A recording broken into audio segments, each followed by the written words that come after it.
আল্লাহ তাআলা মৌলিকভাবে দুটি জগৎ তৈরি করেছেন। কমন কথা, সকলের জানা একটি কথা। মৌলিকভাবে প্রথমত দুইটি জগৎ আল্লাহ তাআলা পয়দা করেছেন। এক জগতের নাম দুনিয়া, আরেক জগতের নাম আখিরাত।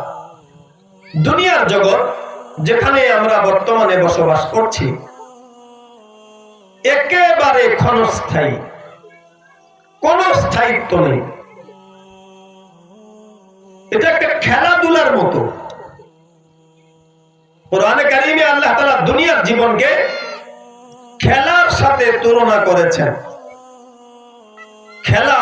খেলাধুলা নির্দিষ্ট সময়ের জন্য হয়। 2 ঘন্টা খেলবে, 3 ঘন্টা খেলবে, এরপরে আর খেলাটা থাকে না। আল্লাহ তাআলা বলেন দুনিয়ার জীবনটা খেলাধুলার মতো, অল্প সময়ের জন্য। ওমা হাদিল হায়াতুদ দুনিয়া ইল্লা লাহউন ওয়া লাইব। খেলাধুলা সামান্য সময়। হযরত নূহ আলাইহিস সালাম প্রায় 1000 বছর বেঁচে ছিলেন, 950 বছর মারা গেছেন।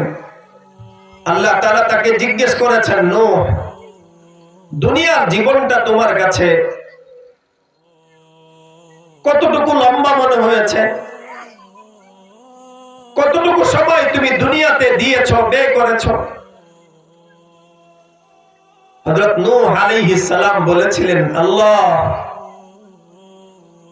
950 বছর দুনিয়ার এই জীবন আমার কাছে মনে হয়েছে একটি ঘর, 2টি দরজা। এক দরজা দিয়ে আমি ঢুকলাম, আরেক দরজা দিয়ে আমি বের হলাম। এই যতটুকু সময় এক দরজা থেকে আরেক দরজায় পৌঁছতে লাগে, দুনিয়ার এই 950 বছর সময় আমার কাছে এমনই লাগছে। অতি সামান্য, অতি অল্প। নির্দিষ্ট সময় যখন এসে যায় আর থাকা যায় না। অতি সামান্য সময়। আল্লাহ তাআলা এই দুনিয়ার জগতে আপনাকে আমাকে মূলত পরকালের প্রস্তুতির জন্য পাঠিয়েছেন।